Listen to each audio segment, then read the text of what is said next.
কুরবানির জন্তু, কুরবানির পশুটা আমাদের হতে পারে 5টা শর্তের বিনিময়ে।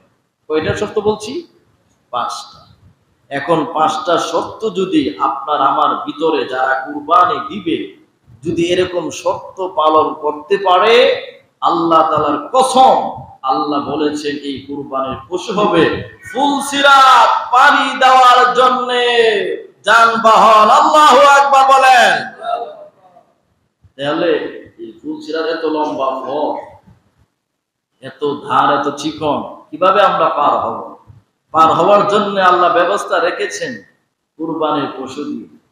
তাহলে 5টা শর্ত হলো, 1 নম্বরে নিয়ত শুদ্ধ করতে হবে। নিয়ত, আপনার আমার মনের নিয়ত শুদ্ধ করতে হবে। 2 নম্বরে সুন্নত তরিকায় কুরবানি করতে হবে। 3 নম্বরে আল্লাহর নামে, আল্লাহর নাম উচ্চারণ করে কুরবানি করতে হবে। 4 নম্বরে লোক না দেখানো, যে আমি লোক দেখাইতেছি আমার কুরবানি পশু অনেক বড়, এত মন মাংস হবে, এই সেই, মানে লোক দেখানো যাতে না হয়।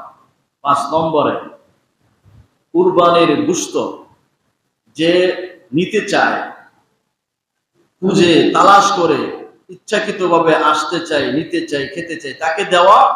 এমনও লোক আছে সে আসবে না, নিতে আসবে না, লজ্জায় তাকে তালাশ করে তাকে কুরবানির গোশত দেওয়া।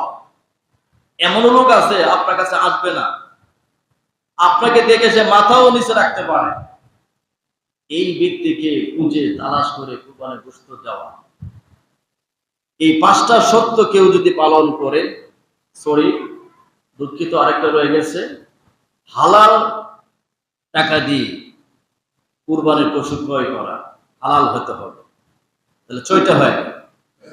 হালাল টাকা দিয়ে কুরবানির পশু ক্রয় করা, হালাল টাকা হতে হবে কুরবানি।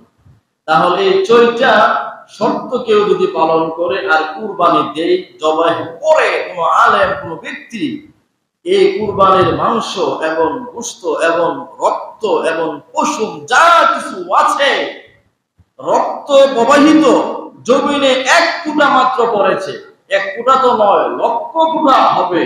1 ফোঁটা জমিনে পড়ার সাথে সাথে আল্লাহর দরবারে আপনার কুরবানি কবুল হয়ে যাবে।